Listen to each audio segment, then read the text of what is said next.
Have you ever wished you had a time machine, to get more done, to finally stop procrastinating? Well, it turns out the world's most successful people, they don't really need one. They have something way better, a secret code for hacking time itself. So let's figure out what it is.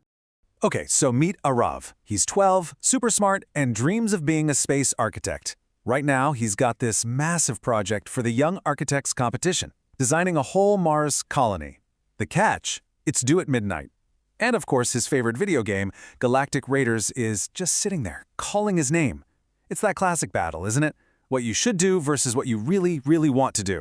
And this is a feeling we've all had, that sinking feeling in your stomach. It's the procrastination trap. The clock is just ticking away, that deadline is getting closer and closer, and the work, it feels impossible. You feel like you just need more hours in the day. But what if the secret isn't about getting more time? What if it's about using the time you already have differently? The world's top achievers figured this out, and it all starts with a surprisingly simple puzzle. So, Arav's grandfather, a retired scientist, sees his grandson starting to panic. But instead of giving him a big lecture, he brings out a puzzle. He tells Arav, "You don't need a time machine. You need the code of the Titans."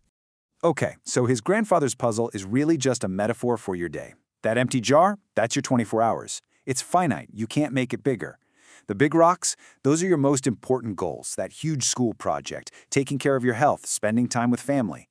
The pebbles, they're your hobbies, hanging out with friends. And the sand? Well, that's all the little stuff, isn't it? Mindlessly scrolling social media, playing games, all the easy distractions.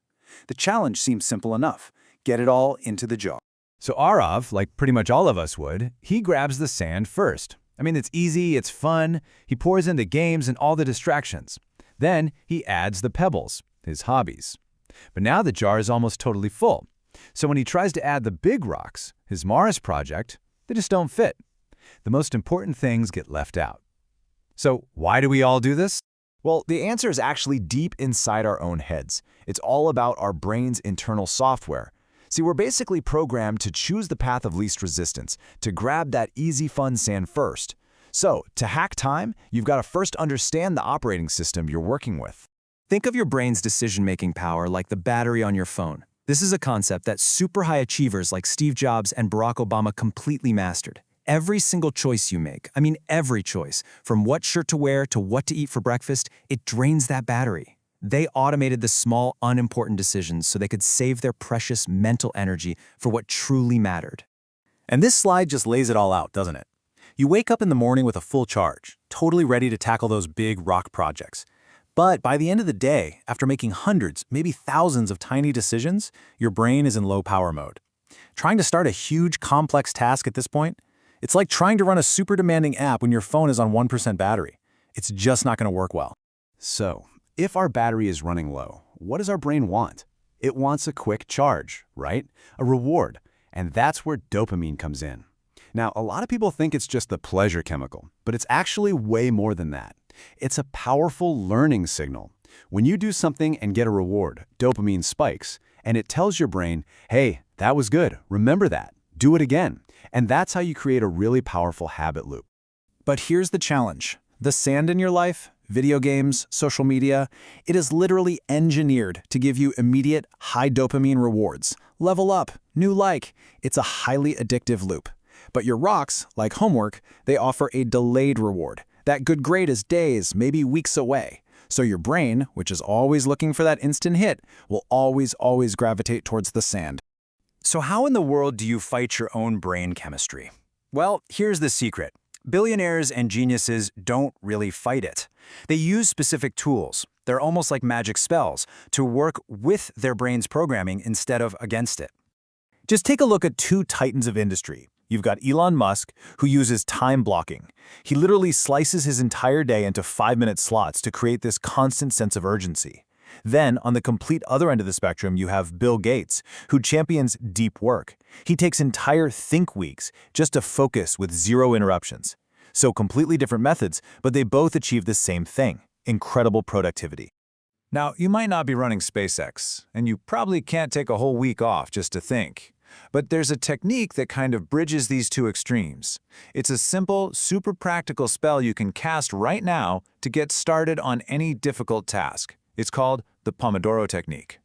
And the beauty of this is its simplicity. You're not committing to finishing the whole project. No way. You're just committing to 25 minutes of focused work. That's it. It's a small, manageable chunk that your brain doesn't see as a huge threat. It just lowers that barrier to getting started. And then you get a 5-minute break as a reward, a tiny little bit of sand, which totally satisfies that dopamine craving. Arav's grandfather shared this old Hindi proverb that perfectly describes the Pomodoro spell. Drop by drop, the pitcher fills. Each 25-minute session is just one drop. It might not seem like much at all, but if you're consistent, those drops eventually fill the entire pitcher. You complete your biggest goals. Okay, so we've got the tools. Now let's go back to Dadaji's jar to uncover the master plan that really brings this all together. So Dadaji empties the jar and starts all over. But this time, he puts the big rocks in first. Then he adds the pebbles, and they cleverly fill in all the gaps between the rocks. And finally, he pours in the sand, and it just trickles down into all the remaining empty spaces. And just like magic, everything fits perfectly. And there it is. That's the secret code of the Titans. It was never about having more time. It was about putting the big, important things first. If you start your day with your rocks, the rest of your life, all the pebbles and the sand will naturally find a place to fit around them. Now this right here is the professional system for this kind of thinking. It's used by presidents and CEOs, the Eisenhower matrix. Your rocks, they all live in the important quadrants. But here's the real secret of high performers. They spend most of their time in quadrant 2. That's the important but not urgent box. They are constantly planning, learning, and preparing so they can prevent crises, not just react to them. With this knowledge, you now have the power to stop being a victim of time and start becoming its master. You can literally become a time wizard. So Arab took this lesson to heart. He used that Pomodoro spell, just working in 25-minute bursts. He put his rock, his Mars colony project first. He found that perfect time when his energy and focus were aligned. And by 11:30 p.m., he submitted his project with time to spare. And Dadaji left him with one last piece of wisdom, a really powerful mantra for any time wizard. Do tomorrow's work today and today's work now. It's all about being proactive instead of reactive. It's about taking control. So here's your starter kit. It's really simple. First, you got to figure out what your big rocks are. Second, pay attention to your decision battery and tackle those rocks when you're at 100%. Third, use that Pomodoro spell to just get started. And finally, and this is crucial, schedule your rocks into your day before you schedule anything else. You know, every single one of us gets the same empty jar each morning, the same 24 hours, the same 1,440 minutes. So the only question that really, truly matters is this: what are your rocks?